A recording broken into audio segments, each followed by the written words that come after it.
가을입니다. 아직도 늦더위가 조금 있기는 하지만 그래도 가을에 선선한 바람이 조금씩 불어오는 것 같습니다.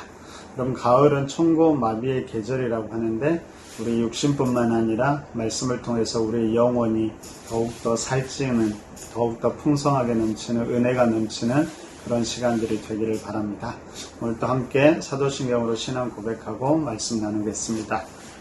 전능하사 천지를 만드신 하나님 아버지를 내가 믿사오며 그 외아들 우리 주 예수 그리스도를 믿사오니 이는 성령으로 잉태하사 동정녀 마리아에게 나시고 본디오 빌라도에게 고난을 받으사 십자가에 못 박혀 죽으시고 장사한 지 사흘 만에 죽은 자 가운데서 다시 살아나시며 하늘에 오르사 전능하신 하나님 우편에 앉아 계시다가 저로서 산 자와 죽은 자를 심판하러 오시리라. 성령을 믿사오며 거룩한 공회와 성도가 서로 교통하는 것과 죄를 사하여 주시는 것과 몸이 다시 사는 것과 영원히 사는 것을 믿사옵나이다. 아멘. 자, 오늘부터는 요한 1서 우리가 함께 보도록 하겠습니다. 여러분, 요한은 사랑의 사도로 불렸던 사도였지요. 예수님의 사랑을 듬뿍 받은 이였고 예수님께서 십자가상에서 마지막 어머니를 부탁한 사도였습니다. 그래서 사도 요한은 예수님의 어머니를 끝까지 지키면서 마지막까지 생존한 사도였습니다. 성경의 마지막은 이 요한 사도가 쓴 글로 마무리되는데요. 바로 요한 1, 2, 3, 4와 요한 계시록이 위치해 있습니다. 여러분, 요한 계시록이 하늘의 것을 이야기한다면 요한 1, 2, 3, 4는 바로 이 땅의 믿음의 사람들 그리고 믿음의 공동체에 대해서 말하고 있습니다. 근데 여러분, 크게 보면 이 둘, 하늘의 삶과 이 땅의 삶이 결코 분리되는 것은 아니죠. 여러분, 성경은 바로 이 하늘과 땅이 끊임없이 연결되어 있음을 우리에게 말해주고 있습니다. 자, 우리가 특별히 요한 서신, 요한 1서, 2서, 3서는 사랑과 사귐이라는 주제로 볼 수 있을 것 같습니다. 먼저 요한 1서는 하나님과의 사랑과 사귐에 대해서 이야기하고 있고요. 요한 2서는 바로 진리를 사랑할 것, 그리고 거짓 교사들과는 사귐을 갖지 말 것을 이야기합니다. 그리고 세 번째로 요한 3서에서는 믿는 형제들 간의 사귐과 그리고 사랑에 대해서 이야기하고 있습니다. 자, 오늘 요한 1서 1장 1절은 이렇게 시작합니다. 함께 볼까요? 태초부터 있는 생명의 말씀에 관하여는 우리가 들은 바요, 눈으로 본 바요, 자세히 보고 우리의 손으로 만진 바라. 그럼 태초부터 말씀이 있었습니다. 근데 이 말씀이 우리와는 전혀 상관이 없었지요. 그런데 이제 우리가 그 말씀을 듣고 눈으로 보고 손으로 만진다고 말합니다. 다른 말로 하면 우리와 관계되기 시작했다라는 것이죠.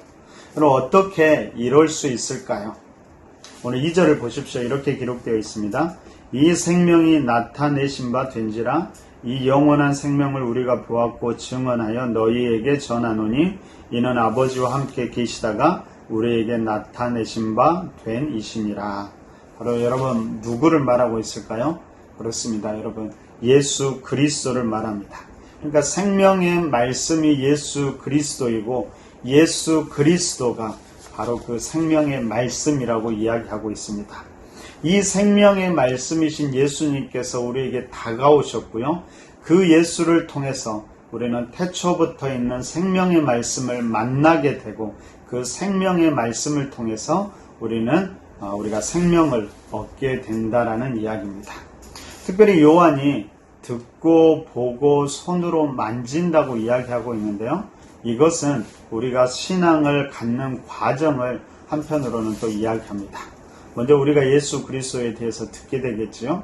그런 다음에 그분을 만나서 보게 됩니다. 그리고 그분을 손으로 만지면서 함께 교제하는 것이죠. 다른 말로 하면 이제는 그분과 사귄다는 이야기입니다. 여러분, 사도 요한이 요한 1서 전체에서 가장 강조하는 단어를 찾으라고 한다면 바로 이 사귐이라는 단어입니다.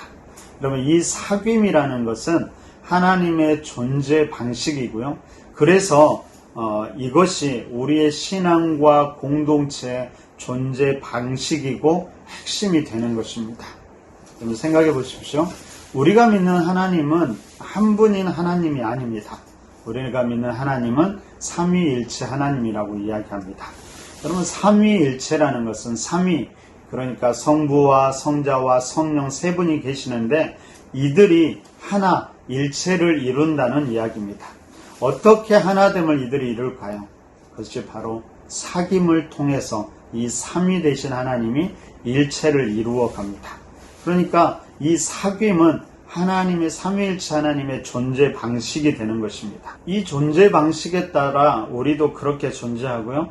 우리 공동체도 그렇게 존재하게 됩니다.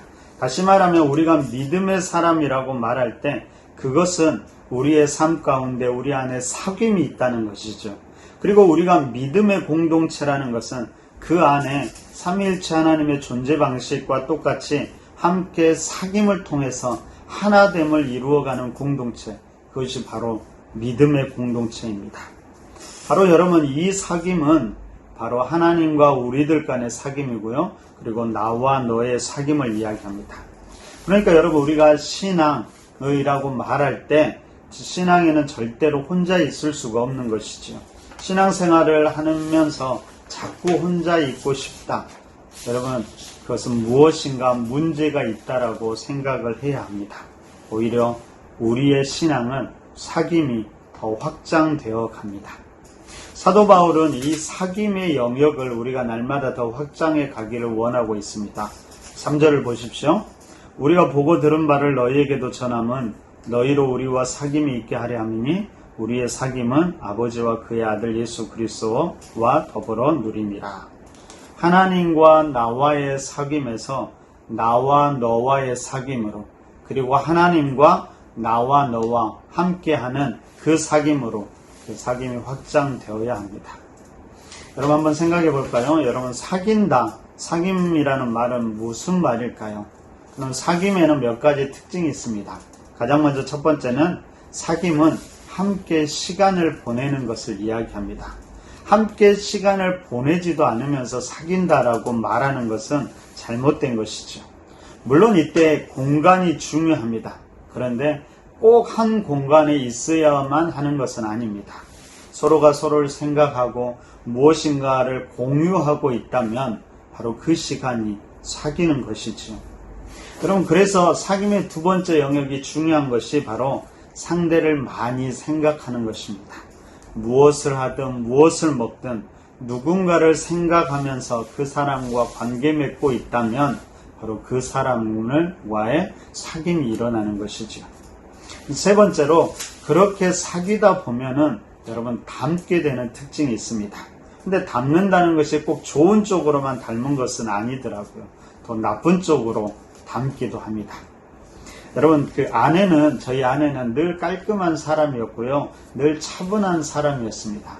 근데 저는 그렇지 못하고요. 좀 털털하기도 하고 급하기도 합니다.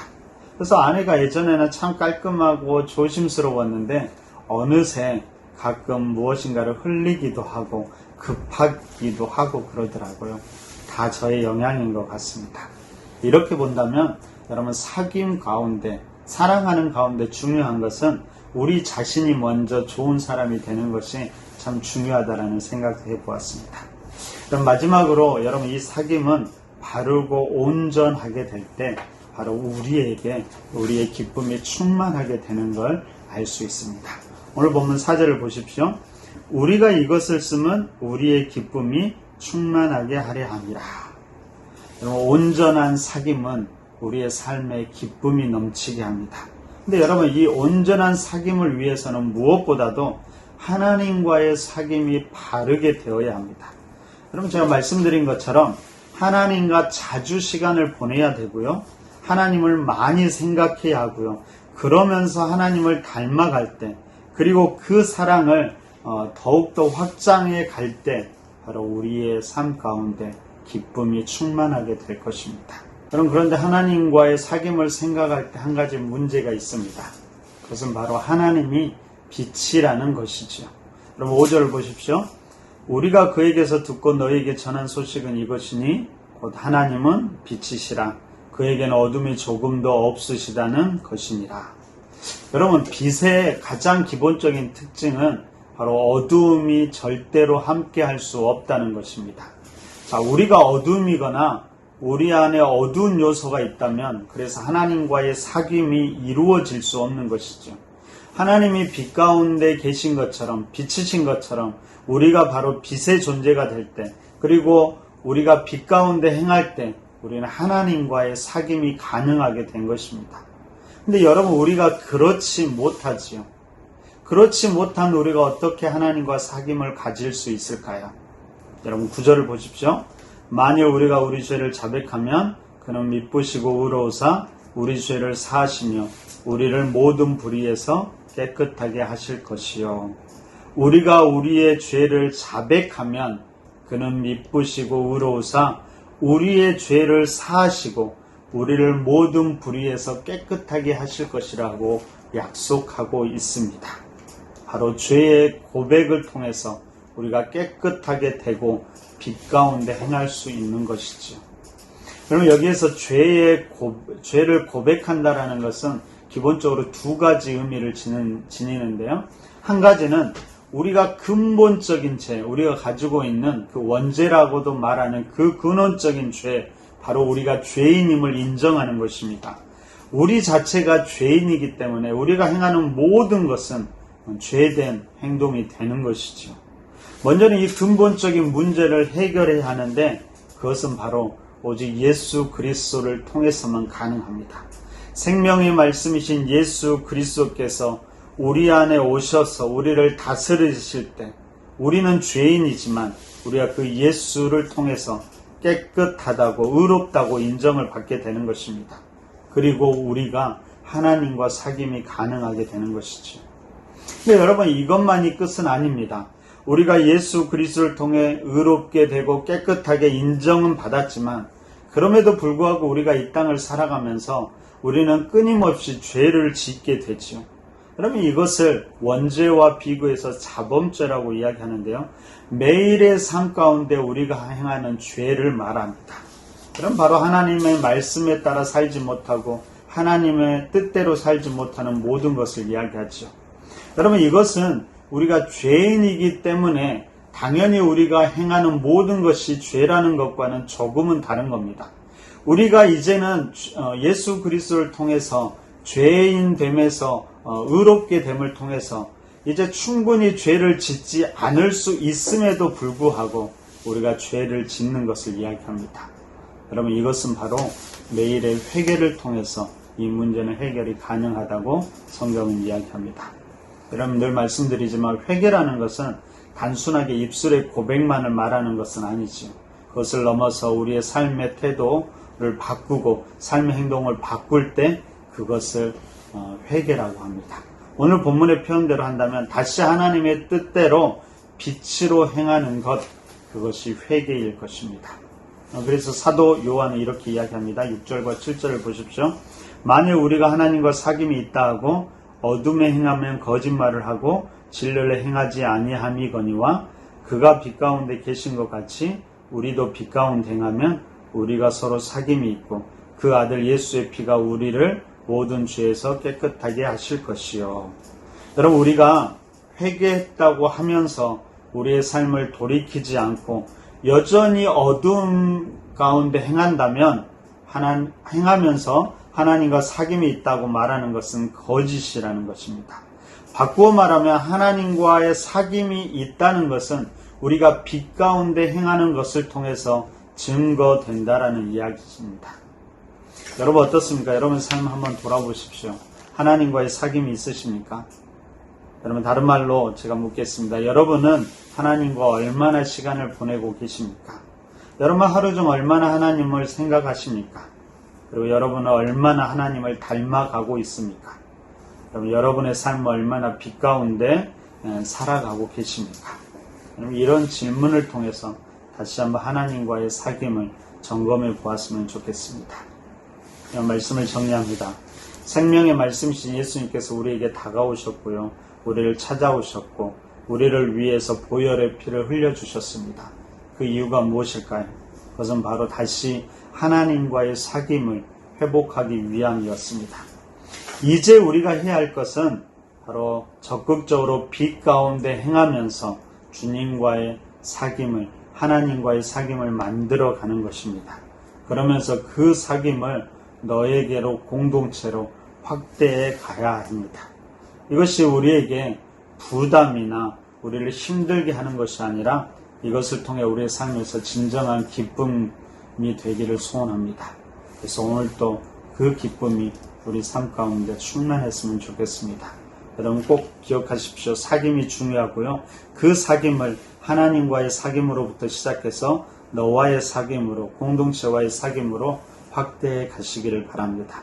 바로 우리 푸른나무 교회 안에 이런 사귐이 넘쳐나기를 간절히 바랍니다. 우리 함께 기도할까요? 이렇게 기도했으면 좋겠습니다. 오늘 주신 말씀을 기억하면서 하나님을 더 사랑하게 해주십시오. 하나님과의 사귐이 풍성히 내 삶 가운데 넘쳐나게 해주십시오. 그렇게 기도하시고요. 하나님 이 사귐이 우리 주위에 있는 사람들에게 우리 공동체에 확장되게 해주십시오. 그렇게 기도하고요.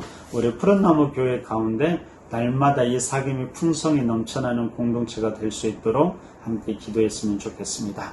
그리고 내일은 주일입니다. 우리 주일 예배를 위해서도 함께 기도해 주시고 함께 모여서 우리도 하나님과 사귐을 다시금 예배 가운데도 이루어 갔으면 좋겠습니다. 자, 이런 기도 제목 가지고 함께 기도하겠습니다.